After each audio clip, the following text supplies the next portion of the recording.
दोस्तों नमस्कार, हाजिर है एक बार फिर से आज की बड़ी और ताजा खबरों के साथ। बस आपसे निवेदन है, कृपया वीडियो को लाइक कर दें, चैनल को सब्सक्राइब कर लें और घंटी बटन जरूर दबा दें। वहीं पहली बड़ी खबर है, लखीमपुर मामले पर राष्ट्रपति से मिला कांग्रेस का प्रतिनिधिमंडल, केंद्रीय मंत्री अजय मिश्रा की बर्खास्तगी की उठाई मांग। आपको बता दें कि कांग्रेस के पूर्व अध्यक्ष राहुल गांधी के नेतृत्व में पार्टी के एक प्रतिनिधिमंडल ने लखीमपुर हिंसा के मामले को लेकर राष्ट्रपति रामनाथ कोविंद से मुलाकात की और उनसे आग्रह किया कि केंद्रीय गृह राज्य मंत्री के पद से अजय कुमार मिश्रा को तुरंत बर्खास्त किया जाए ताकि निष्पक्ष जांच हो सके और पीड़ित परिवारों को न्याय मिल सके। पार्टी ने यह भी कहा कि इस मामले की जांच के लिए उच्चतम न्यायालय या उच्च न्यायालय के 2 वर्तमान न्यायाधीशों का आयोग गठित किया जाए तथा राष्ट्रपति इस बारे में सरकार को निर्देश दें। कांग्रेस के इस प्रतिनिधिमंडल में राहुल गांधी के अलावा राज्यसभा में नेता प्रतिपक्ष मल्लिकार्जुन खड़गे, वरिष्ठ नेता AK एंटनी, गुलाम नबी आजाद और पार्टी महासचिव प्रियंका गांधी वाड्रा भी शामिल थी। पार्टी के प्रतिनिधिमंडल ने इस बारे में राष्ट्रपति को एक ज्ञापन भी दिया है। राष्ट्रपति से मुलाकात के बाद राहुल गांधी ने संवाददाताओं से कहा कि जिन परिवारों के सदस्यों को कुचला गया था, उन्होंने बताया कि वे न्याय चाहते हैं। वो चाहते हैं कि जिस व्यक्ति ने यह हत्या की उसको सजा मिले। उन्होंने ये भी कहा कि जिस व्यक्ति ने हत्या की है उसके पिता देश के गृह राज्य मंत्री हैं और जब तक वो व्यक्ति मंत्री है तब तक सही से जांच नहीं होगी। उन्होंने बताया कि ये बातें हमने राष्ट्रपति को बताई हैं और हमने उनसे कहा कि ये सिर्फ इन परिवारों की आवाज नहीं है बल्कि हर किसान की आवाज है। मिश्रा के एक बयान का हवाला देते हुए कांग्रेस नेता राहुल गांधी ने कहा, इस व्यक्ति ने हत्या से पहले कहा था कि सुधरोगे नहीं तो सुधार दूंगा। किसानों को इन्होंने धमकी दी थी। हमने राष्ट्रपति से कहा कि जब तक ये व्यक्ति मंत्री है तब तक किसानों को न्याय नहीं मिल सकता, इसलिए उच्चतम न्यायालय के 2 वर्तमान न्यायाधीशों के जरिए इसकी जांच होनी चाहिए। वहीं प्रियंका गांधी वाड्रा ने कहा कि शहीद किसानों और पत्रकार रमेश कश्यप के परिजन न्याय चाहते हैं, वर्तमान न्यायाधीशों के जरिए जांच हो। उनका मानना है कि मंत्री की बर्खास्तगी के बिना सही जांच नहीं होगी। ये सिर्फ शहीद किसानों की मांग नहीं बल्कि उत्तर प्रदेश की सारी जनता की मांग है और सही सोच रखने वाले हर व्यक्ति की मांग है। प्रियंका गांधी ने दावा किया है कि ये सरकार संदेश दे रही है कि आप दलित हैं, किसान हैं, महिला हैं तो आपको न्याय नहीं मिलेगा, लेकिन अगर आप सत्ताधारी हैं, भाजपा के मंत्री हैं तो आप पर कानून लागू नहीं होगा। कांग्रेस महासचिव प्रियंका गांधी ने कहा कि शहीद परिवार की ओर से हमने राष्ट्रपति जी के समक्ष मांग रखी है। उन्होंने आश्वासन दिया है कि वो आज ही इस पर सरकार से बात करेंगे। और बड़ी खबर, यूपी में गठबंधन पर अखिलेश यादव का बड़ा खुलासा, कहा बड़ी पार्टियों के साथ नहीं करेंगे गठबंधन, छोटी छोटी पार्टियों के साथ बीजेपी का करेंगे सुपड़ा साफ। यहां आपको बता दें कि उत्तर प्रदेश विधानसभा चुनाव को लेकर समाजवादी पार्टी ने विजय रथ यात्रा की शुरुआत की है। आपको बता दें कि कानपुर से विजय रथ यात्रा लेकर हमीरपुर पहुंचे सपा के राष्ट्रीय अध्यक्ष अखिलेश यादव ने गठबंधन को लेकर बड़ा खुलासा कर दिया। उन्होंने कहा कि गठबंधन परिस्थितियों के हिसाब से किए जाते हैं। पूर्व के चुनावों पर बड़े दलों के साथ गठबंधन का अनुभव अच्छा नहीं रहा, इसलिए अब हमारी पार्टी बीजेपी को हराने के लिए छोटे छोटे दलों को गठबंधन में लाने की कोशिश करेगी और किसी भी बड़ी पार्टी के साथ सपा गठबंधन नहीं करेगी। अखिलेश यादव ने कहा कि भाजपा लगातार झूठ बोलने वाली पार्टी है, उनका झूठ जनता समझ चुकी है। भाजपा ने जो संकल्प पत्र जारी किया था उसके वादे पूरे नहीं किए हैं। इस सरकार ने बिजली का उत्पादन एक भी यूनिट नहीं बढ़ाया है, उल्टे बिजली का बिल बढ़ा दिया है। उन्होंने कहा कि योगी आदित्यनाथ की सरकार पूरे तरीके से फेल हो चुकी है, जनता का मूड उनके खिलाफ हो गया है। भाजपा वाले अपने कोई काम जनता को नहीं बता पाए, लेकिन वे सपा सरकार में किए गए विकास कार्यों की जानकारी जनता को देंगे। आपको बता दें कि अखिलेश यादव ने कहा कि कानपुर से शुरू हुई इस विजय यात्रा के साथ पार्टी कार्यकर्ताओं में नई ऊर्जा भरेंगे। सपा कार्यकर्ता पूरे जोश में हैं और जनता का पूरा समर्थन इस यात्रा में दिख रहा है। इस मौके पर सपा राष्ट्रीय अध्यक्ष अखिलेश यादव ने पार्टी के वरिष्ठ कार्यकर्ताओं के साथ बैठक की और पार्टी कार्यालय का मोबाइल से लोकार्पण किया। आपको बता दें कि अखिलेश यादव ने ऐलान कर दिया है कि इस बार छोटे छोटे दलों को साथ लाकर यूपी में बीजेपी का सुपड़ा साफ करेंगे। उन्होंने ऐलान कर दिया है कि सपा 400 से ज्यादा सीटें जीतेगी और सरकार बनाएगी। और बड़ी खबर, लखीमपुर हिंसा पर निर्मला सीतारमण का बड़ा ऐलान, कहा लखीमपुर कांड में किसानों की हत्या निंदनीय। यह आपको बता दें कि केंद्रीय वित्त मंत्री निर्मला सीतारमण ने लखीमपुर खीरी हिंसा को पूरे तरीके से निंदनीय बताया और कहा कि भारत के अन्य हिस्सों में भी इस प्रकार की घटनाएं होती हैं, लेकिन उन्हें उसी समय उठाया जाना चाहिए जब वे घटित हुई हों, न कि उन्हें तब उठाया जाए तब किसी राज्य में भारतीय जनता पार्टी की सरकार होने के कारण कुछ लोगों को उन्हें उठाना अनुकूल लगता हो। आपको बता दें कि निर्मला सीतारमण ने कहा कि इस घटना के पीछे किसका हाथ है ये पता लगाने के लिए पूर्ण जांच की जाएगी। उन्होंने कहा कि ये मेरी पार्टी या फिर मेरे प्रधानमंत्री के बचाव के बारे में नहीं है, ये भारत के बचाव के बारे में है। मैं भारत के लिए बात करूंगी, मैं गरीबों के न्याय की बात करूंगी। आपको बता दें कि निर्मला सीतारमण ने लखीमपुर कांड में किसानों की हत्या को निंदनीय बताया है और कहा है कि इसकी पूर्ण जांच होगी। और बड़ी खबर, सचिन पायलट ने बीजेपी पर बोला जोरदार हमला, कहा आंदोलन को दबाने में विफल रही मोदी सरकार, अब किसानों को कुचलने की बना रही रणनीति। ये आपको बता दें कि राजस्थान के पूर्व उप मुख्यमंत्री सचिन पायलट ने भाजपा को किसान विरोधी बताते हुए कहा कि केंद्र की भाजपा सरकार जब किसान आंदोलन को दबाने में सफल नहीं हो सकी तो अब भाजपा किसानों को कुचल रही है। उन्होंने कहा कि भाजपा के नेता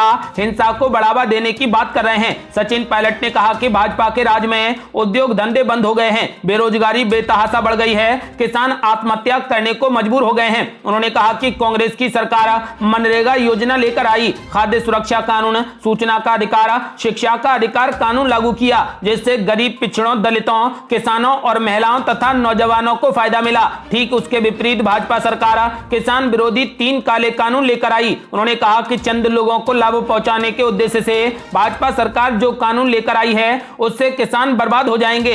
इन काले कानूनों के विरोध में हमारे किसान भाई साल भर से आंदोलन कर रहे हैं। भाजपा सरकार जब किसान आंदोलन को दबाने में सफल नहीं हो सकी तो अब भाजपा किसानों को कुचल रही है। आपको बता दें कि सचिन पायलट ने बीजेपी सरकार को किसान विरोधी करार दिया। अगली बड़ी खबर, राजस्थान में हुआ लखीमपुर जैसा कांड, मायावती ने कांग्रेस पर बोला हमला। ये आपको बता दें कि राजस्थान में दलित की पीट कर हत्या किए जाने के मामले में बहुजन समाज पार्टी की प्रमुख मायावती ने कांग्रेस पर जमकर हमला बोला। बसपा सुप्रीमो ने एक के बाद एक कई ट्वीट करते हुए कांग्रेस नेतृत्व पर निशाना साधा और सुप्रीम कोर्ट से इस मामले का स्वतः संज्ञान लेने की अपील की। मायावती ने अपने ट्वीट्स में पंजाब के नए मुख्यमंत्री चरणजीत सिंह चन्नी और हाल ही में कांग्रेस में शामिल हुए गुजरात के विधायक जिग्नेश मेवाड़ी पर भी हमला बोला। मायावती ने कहा कि कांग्रेस शासित राजस्थान की ताजा घटना में एक दलित की पीट कर की गई निर्मम हत्या की चर्चा व उसकी निंदा पूरे देश में हो रही है, किंतु कांग्रेस का नेतृत्व न केवल खुद चुप है बल्कि अपने दलित नेताओं के भी बोलने पर पाबंदी लगाकर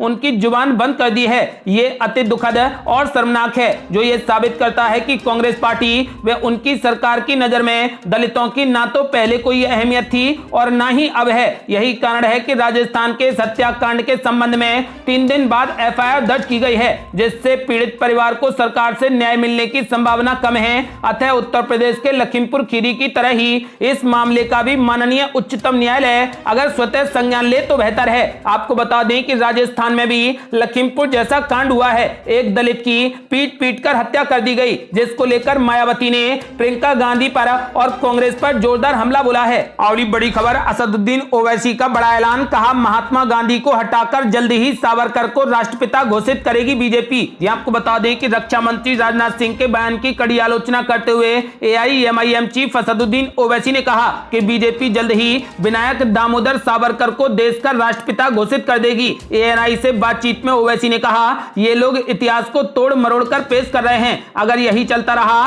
तो ये लोग महात्मा गांधी को हटाकर सावरकर को देश का राष्ट्रपिता घोषित कर देंगे। उन्होंने कहा कि महात्मा गांधी की हत्या के मामले में सावरकर पर भी आरोप लगा था और न्यायमूर्ति जीवनलाल कपूर की जांच में हत्या में शामिल करार दिया गया था। बता दें कि रक्षा मंत्री राजनाथ सिंह ने मंगलवार को एक पुस्तक विमोचन कार्यक्रम में बोलते हुए कहा कि विनायक दामोदर सावरकर ने महात्मा गांधी के कहने पर ब्रिटिश सरकार के समक्ष दया याचिका दायर की थी। आपको बता दें कि रक्षा मंत्री ने कहा कि हिंदुत्व के प्रतीक सावरकर ने महात्मा गांधी के सुझाव पर अंडमान जेल में कैद के दौरान ब्रिटिश सरकार के समक्ष दया याचिका दायर की थी, लेकिन स्वतंत्रता संग्राम में उनके योगदान को अलग विचारों को मानने वालों ने बदनाम किया और इसे अब और बर्दाश्त नहीं किया जाएगा। आपको बता दें कि इस पर असदुद्दीन ओवैसी ने कहा कि ये लोग इतिहास को तोड़ मरोड़ कर पेश कर रहे हैं, अगर यही चलता रहा तो ये लोग महात्मा गांधी को हटाकर सावरकर को देश का राष्ट्रपिता घोषित कर देंगे। अगली बड़ी खबर, यूपी में 6 वार्डों के लोगों ने किया यूपी विधानसभा चुनाव का बहिष्कार। आपको बता दें कि झांसी के बड़गांव के पास लगभग 6 वार्ड के लोगों ने आने वाले विधानसभा चुनाव का बहिष्कार करने का फैसला किया है। इस बहिष्कार का कारण है गली में बना हुआ एक कूड़ा घर। ये कूड़ा घर यहाँ पिछले कई वर्षों से बना हुआ है। समय के साथ आबादी बढ़ती गई और इस कूड़ा घर के आसपास कई मकान और दुकानें भी बन चुकी हैं। अब यहाँ पर यह आलम है कि आए दिन यहाँ पर कूड़े के ढेर की वजह से पूरे इलाके में बदबू बदबू फैली रहती है। इलाके के लोगों ने लंबे समय तक नगर निगम से ये मांग रखी कि इस कूड़ा घर को कहीं और हटा दिया जाए, लेकिन नगर निगम द्वारा कोई सुनवाई न किए जाने के बाद लोगों ने यहां कूड़ा हटाओ समिति बनाई, जो पिछले 10 दिनों से लगातार आंदोलन कर रही है। इलाके की निवासी कंचन का कहना है कि इस समस्या से पूरी गली के निवासी परेशान हैं। उनका सवाल है कि क्या साफ और स्वस्थ जीवन पर उनका अधिकार नहीं है। एक और निवासी बताते हैं कि कोविड से जितने लोग बीमार नहीं हुए, उससे ज्यादा तो इस कूड़े की वजह से बीमार पड़ जाते हैं। समिति के अध्यक्ष अभिनय अग्रवाल कहते हैं कि अगर इस समस्या का निजात जल्द से जल्द नहीं किया गया तो ये आंदोलन बड़ा रूप ले लेगा और इसके साथ ही समस्त वार्ड के निवासी चुनाव का भी बहिष्कार करेंगे। और बड़ी खबर, सोनिया गांधी के साथ वरुण गांधी की फोटो का पोस्टर वायरल करने वाले कांग्रेस नेता को नोटिस जारी। ये आपको बता दें कि सूबे में खोई हुई जमीन फिर से तलाशने में जुटी कांग्रेस को उसके ही नुमाइंदे झटके पे झटके दे रहे हैं। मंगलवार को पार्टी अध्यक्ष सोनिया गांधी और भाजपा सांसद वरुण गांधी की साथ में फोटो का एक पोस्टर सोशल मीडिया पर वायरल हुआ। पोस्टर में शहर सचिव व पूर्व प्रदेश प्रवक्ता के भी चित्र हैं। दोनों की ओर से भाजपा सांसद का कांग्रेस में स्वागत का भी जिक्र है। इसके बाद स्थानीय स्तर से लेकर हाई कमान तक हड़कंप मच गया है। शहर अध्यक्ष ने सचिव को नोटिस देकर 24 घंटे में जवाब मांगा है। सोशल मीडिया में पोस्टर के वायरल होते ही बवाल मच गया है। शहर अध्यक्ष नफीस अनवर ने बताया कि यह बेहद ही गंभीर मसला है। शहर सचिव इरशादुल्लाह को 24 घंटे में जवाब देने को कहा गया है। यदि जवाब संतोषजनक नहीं हुआ तो उन्हें पार्टी से बर्खास्त कर दिया जाएगा। और बड़ी खबर, देश को मिलेगी एक और इंटरनेशनल एयरपोर्ट की सौगात। पीएम मोदी 20 तारीख को करेंगे उद्घाटन। ये आपको बता दें कि उत्तर प्रदेश को नए एयरपोर्ट की सौगात मिलने वाली है।